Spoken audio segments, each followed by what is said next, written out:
কয়েকদিন আগে একটি ভিডিও পোস্ট করেছিলাম যেখানে আমি আমার শ্বশুরবাড়িতে রেডি হচ্ছিলাম। আজকে রেডি হচ্ছি আমি আমার বাবার বাড়িতে আরকি মুন্সিগঞ্জে আমাদের বাংলাদেশের বাসায়। সো আজকে সাথী একটা শাড়ি পরলাম। সাথী শাড়ি তো আমি ওয়ার্ল্ডের যেখানেই ট্রাভেল করছি এখন সব জায়গাতে গিয়েই পরছি। সো বাংলাদেশে আসবো আর পরবো না সে কি হয়? তো এজন্য আমার সাথী থেকে একটা কাস্টমাইজড করা শাড়ি যেখানে আমার এবং মাসুদের ছবি এবং আমার ফেভারিট একটা পয়েমের লাইনস লেখা আছে। ওই শাড়িটা পরে নিলাম একদমই লাস্ট মোমেন্টে বিকজ এই ভিডিওটা হচ্ছে আমার যেদিন ফ্লাইট লিটারেলি তার আগের দিন বিকেলবেলা। এবার বাংলাদেশে যাওয়ার সময় আমি ২টা ফাউন্ডেশন নিয়ে গিয়েছিলাম। একটা হচ্ছে ক্যাট ভন ডির আর একটা হচ্ছে মেবেলিনের এই স্কিন টিন্ট। এটা কিন্তু স্কিন টিন্ট হলেও খুব ভালো একটা কাভারেজ দেয় এবং আমার কাছে মনে হচ্ছে গরমে অনেক লম্বা সময় লাস্টিং করে এবং একদমই গ্রিসি ফিল হয় না বা অনেক সময় থাকে না যে ফাউন্ডেশন ঠিক মতন ব্লেন্ড হচ্ছে না, গরমে উঠে আসে, এরকম হয় না। একদম মনে হয় ময়শ্চারাইজারের মতন স্কিনের সাথে মিশে যায় এবং বাংলাদেশে আমি গিয়ে এটা হাত দিয়ে ট্রাই করে দেখেছি আর কি, আঙুল দিয়ে মাসাজ করে মিশিয়ে দেওয়ার চেষ্টা করেছি এবং আমার কাছে মনে হচ্ছিল যে স্পাঞ্জ বা ব্রাশের চেয়ে এভাবে বাংলাদেশে অ্যাপ্লাই করলে বেশি লং লাস্টিং হচ্ছিল যেহেতু খুব বেশি সোয়েট হচ্ছিল। আমার স্কিন ড্রাই হলেও আমি কিন্তু পাউডার দিয়ে সবসময় আমার কনসিলার বা ফাউন্ডেশন সেট করি অবশ্যই, আর সেটা যদি গরমে হয় তাহলে তো মাস্ট। সো আমি হুদা বিউটির পাউন্ড কেক যেই লুজ পাউডারটা আছে ওটা নিয়ে গিয়েছিলাম বিকজ এটা আমার অনেক অনেক ফেভারিট এবং এটা খুব ভালো করে আমার ফাউন্ডেশনটাকে সেট করতে হেল্প করছিল। এখন আমি আমার একটা পার্সোনাল টিপ শেয়ার করি, সেটা হচ্ছে আমি আইব্রো পমেট দিয়ে আইব্রো করার আগে লুজ পাউডার দিয়ে আমার আইব্রোটা সেট করে নিয়েছিলাম। তার একটাই কারণ, যেহেতু আইব্রো পমেটটা ছিল লিকুইড এবং গরমে বেশ গলে যাচ্ছিল, একদম লিকুইড হয়ে ছড়িয়ে যাচ্ছিল। সো এই জন্য আমি আইব্রোতে প্রথমে একটু পাউডার দিয়ে সেট করে নিচ্ছিলাম যাতে করে আইব্রো পমেটটা সুন্দর করে বসে এবং সুন্দর করে ড্রাই হয়ে যায়। এখন বাইটের একটি ম্যাজিক্যাল প্রোডাক্ট আপনাদের সাথে শেয়ার করব। এই প্রোডাক্টটা যদিও আমার কাছে বেশ অনেক দিন যাবত আছে, বাট আমি এবার বাংলাদেশে গিয়ে বেশি ব্যবহার করেছি।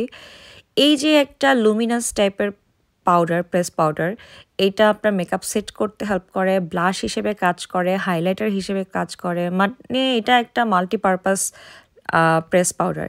এবং এটা দেওয়ার পরে আমি দেখলাম যে স্কিনটা এত সুন্দর করে গ্লো করছে, মনে হচ্ছে যে আমি স্কিনে কিছু অ্যাপ্লাই করি নাই, ভেতর থেকেই গ্লো করছে। It's a magical product. আমি এই প্রোডাক্টটার ডিটেলসটা আরও ডিটেলে আপনাদের সাথে শেয়ার করবো লেটার অন বিকজ সেটার নামটা এখন আমার মনে আসছে না। অ্যাপ্লাই করে নিয়েছি শার্লেট টিলবেরির ব্লাশ। দেখতেই পাচ্ছেন আমি প্যান হিট করে ফেলেছি, তার মানে এটা আমার অনেক ফেভারিট। এই ব্লাশটা ফেভারিট হওয়ার একটাই কারণ, সেটা হচ্ছে একদম ন্যাচারাল একটা লুক দেয়। ব্লাশ দেওয়ার পরে অনেক সময় থাকে না যে একদম লাল গোলাপি হয়ে ভেসে থাকে গালের মধ্যে, ওরকম মনে হয় না। শার্লেট টিলবেরির একটি ডার্ক মারুন লিপ লাইনার দিয়ে আমি লিপসটা লাইন করে নিচ্ছি বিকজ আমি একটু ডার্ক লিপস্টিক দিতে চাচ্ছিলাম, যেহেতু আমার মেকআপটা একদমই সিম্পল, ছবি তুলবো, তাই আমার কাছে মনে হচ্ছিল যে আমি শাড়ির পাড়ের সাথে ম্যাচ করে একটু ডার্ক রেড বা মারুন লিপস্টিক লাগাতে চাচ্ছি। Now applying my favourite eyeliner, it's from Mina and এটা একটা লাইফ সেভিয়ার আইলাইনার। কারণ আপনারা যারা আমার ভিডিও দেখেন তারা জানেন আমি এটাই শুধু ব্যবহার করি because it's black and easy to apply. আহারে, এখন ভিডিওটা এডিট করতে করতে বাংলাদেশকে আবার মিস করা স্টার্ট করে দিয়েছি। বাংলাদেশ এরকমই হয়, ধরেন আপনি বসে আছেন, দাঁড়ায় আছেন, কোনো একটা কাজ করতেছেন, একটু পর পর আম্মু এসে আপনাকে খাবার দিবে। সো এখানে আমি মেকআপ শেষ করতে না করতে আমার আম্মু আমার জন্য দুধ চিতই পিঠা নিয়ে আসছে। সো আমি পিঠাটা খাচ্ছিলাম। এরকমই হয় বাংলাদেশে, ধরেন আপনি বসে আছেন, শুয়ে আছেন, কিছু একটা করতেছেন, একটু পরপর দেখবেন আপনার মামি, চাচি, খালা, আশেপাশে যারা আছে একটু পরপর খাবার দাবার নিয়ে আসবে। So I love that feelings and I am missing my Bangladeshi food now. এখন আমি একটি মাস্কারা লাগিয়ে নিচ্ছি অ্যান্ড ইজ ফ্রম ডিওর। এটা একটা ট্রাভেল সাইজের মাস্কারা ছিল। আইব্রোটা সেট করার জন্য আরবান ডিকের একটা ব্রাউ জেল লাগিয়ে নিচ্ছি। এটা খুবই ভালো, রিসেন্টলি আমি ব্যবহার করছি and I am in love with this. হইয়াও হইল না শেষ টাইপের এখন আমার ভিডিওটা হয়ে যাচ্ছে। বেসিক্যালি আমার মেকআপের শেষ পর্যায়ে আমার কাছে মনে হচ্ছিল আমি একটু চোখে আইশ্যাডো দিতে চাই। সো এখন অ্যাপ্লাই করছি বাইটারের একটি স্টিক আইশ্যাডো পেন্সিল। এটা খুবই লাইফ সেভিং বিকজ এটা ইনস্ট্যান্টলি এমন একটা লুক দিবে আপনার মনে হবে যে আপনি খুব এফোর্ট দিয়েছেন আপনার আই মেকআপটা ক্রিয়েট করার জন্য। এর জন্য আমার এটা খুবই খুবই পছন্দ। ফাইনালি আমার মেকআপ করা শেষ, এখন অ্যাপ্লাই করছি পারফিউম। সো ব্যবহার করছি ডিওরের জয়। এই পারফিউমটা আমি সামারে খুব ব্যবহার করছি, আমার বডিতেও অনেকক্ষণ দেখছি লাস্ট করে। সো আই হোপ আপনারা যারা একটা ভালো পারফিউম খুঁজছেন, একটু সুদিং পাউডারি একটা smell, you can give it a go. So এই তো আমার ফুল শাড়ি, আমার মেকআপ করা শেষ। শাড়িটা অসম্ভব সুন্দর ছিল। শাড়ি থেকে এরকম সুন্দর কাস্টমাইজ শাড়ি চাইলে আপনারাও তৈরি করে নিতে পারেন আপনাদের ফেভারিট কোনো কবিতার লাইন দিয়ে বা কোনো গল্পের কোনো লাইন দিয়ে বা আপনাদের ছবি দিয়ে বা যে কোনোভাবে আপনাদের ইচ্ছা। আমি শাড়ির পেজের লিঙ্কটা আমার কমেন্ট সেকশনে দিয়ে দিব। সো আপনারা ডেফিনেটলি চেক আউট করতে ভুলবেন না। অসম্ভব কমফোর্টেবল ছিল এই শাড়িটা, খুবই খুবই আমার ভালো লেগেছে।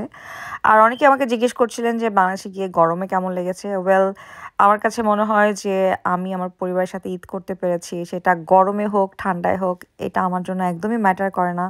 ম্যাটার করে যে আমি আমার পরিবার পরিজনদের সাথে একটা স্পেশাল মোমেন্ট শেয়ার করতে পারছি কিনা।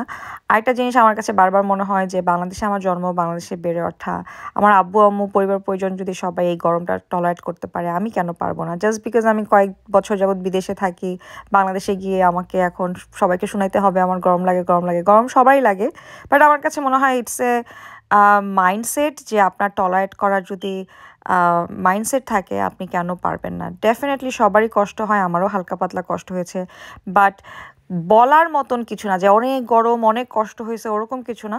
বিকজ আমাদের দেশ বাংলাদেশ, আমাদের বাংলাদেশের ওয়েদার ওরকম। আমরা লন্ডনে যখন থাকি ঠান্ডাও ওরকম পড়ে। সো এটা জাস্ট একটা অ্যাডজাস্ট করার বিষয় আমার কাছে মনে হয়, বাড়িয়ে বলার কিছু না। এবং গরম লাগে এর জন্য বাংলাদেশে যাব না, এই জিনিস আমি যাতে কখনো না বলি, আল্লাহ জানে আমাকে এই কথাটা কখনো না বলায়, সেটার জন্য আমি সবসময় দোয়া করি। আমার বাংলাদেশ গরম হোক, ঠান্ডা হোক, শীত হোক, বন্যা হোক, যেমনই হোক, আমি যে কোনো পরিস্থিতিতে যেতে রাজি, থাকতে রাজি, এবং আমি বাংলাদেশকে অনেক ভালোবাসি।